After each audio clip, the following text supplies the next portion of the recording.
បាទសម្រាប់ថ្ងៃនេះគឺថាខ្ញុំមានអារម្មណ៍សប្បាយរីករាយបានមកចូលរួមធ្វើជាគណៈមេប្រយោគនៅក្នុងកម្មវិធីអ្នកនិពន្ធពីក្មេងដែលរៀបចំដោយផលិតកម្មថោនយើងឃើញថា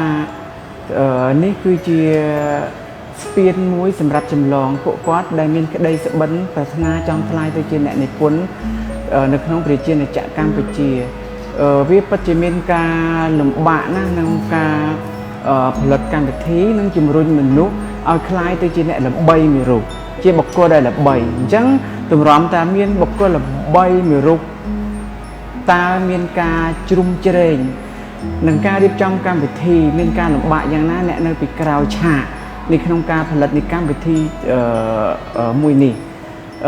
ពេលដែលខ្ញុំមកចូលរួមខ្ញុំគិតថាពិតជាមានការលំបាកណាស់ពីព្រោះការគ្រប់គ្រងការផ្ដល់ពិន្ទុ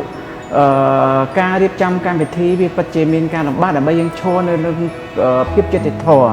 ត្រឹមត្រូវដើម្បីរកស្នាដៃអ្នកដែលមានទេពកោសល្យយ៉ាងពិតប្រាកដអញ្ចឹងសបញ្ជាក់ថាពេលដែលខ្ញុំមកខ្ញុំគិតថាពី30ឆ្នាំកន្លងមកពេលដែលខ្ញុំធ្វើកម្មវិធីរបៀបអញ្ចឹងបាទគឺថាមានការលំបាកអញ្ចឹងសូមសរសើរដល់បងប្អូនដែលជាបងប្អូនចំនួនថ្មីហ្នឹងប៉ុន្តែមានស្នាដៃល្អៗក្នុងការដឹកនាំផលិតនៃកម្មវិធីមួយនេះ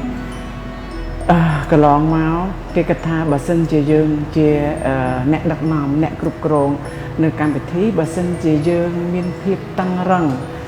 អ្នកខ្លះគេថាកាចអ្នកខ្លះគេថាផ្ដាច់ការអ្នកខ្លះគេថាអូជេរបចោកាចប៉ុន្តែសម្រាប់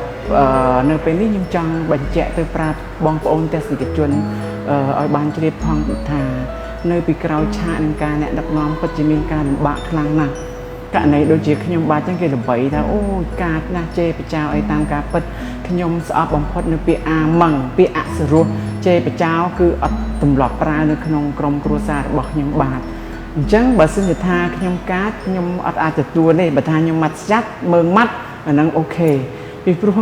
រាល់ដែលយើងធ្វើកម្មវិធីដូចជាមេតាហានអញ្ចឹងបើសិនជាយើងដឹកនាំកូនតាហានយើងអត់មានភាពច្បាស់លាស់អត់មានភាពមើងម៉ាត់រឹងប៉ឹងយើងអត់អាចដឹកនាំតាហានទៅចូលសមរភូមិធ្វើសឹកសង្គ្រាមបានទទួលជោគជ័យទេអញ្ចឹងអ្នកផលិតកម្មវិធីក៏ដូចគ្នាត្រូវតែមានភាពម៉ាត់ស្ចាត់រឹងមាំមានភាពអធន់ច្រើនយើងមិនមែនជេរបចោទេយើងត្រូវតែម៉ាត់ស្ចាត់ពាក្យថាម៉ាត់ស្ចាត់ធ្វើយ៉ាងម៉េចគឺបុគ្គលនីមួយៗទៅតែគោរពគោលការណ៍របស់កម្មវិធីនោះទៅកម្មវិធីរបស់យើងคล้ายទៅជាផ្ទាំងទស្សនីយភាពមួយដែលមានភាពតាក់ទាញពីទូរទស្សនិកជនអញ្ចឹងសរុបសេចក្តីមកនៅពីក្រោយឆាកនឹងការជំរុញឲ្យបុគ្គលនីមួយៗបានទទួលជោគជ័យមិនមែនជារឿងងាយស្រួលទេសូមផ្ញើពួកគាត់នៅក្នុងដួងចិត្តទស្សនិកជនផងដើម្បីជួយរុញច្រាននិងគាំទ្រគាត់ឲ្យក្តីសុបិនរបស់គាត់คล้ายទៅជាអ្នកនិពន្ធដ៏ល្បីនិងជាទំពាំងស្នងរដឹកសីរបស់ប្រទេសជាតិកម្ពុជារបស់យើងទាំងមូលផងសូមអរគុណ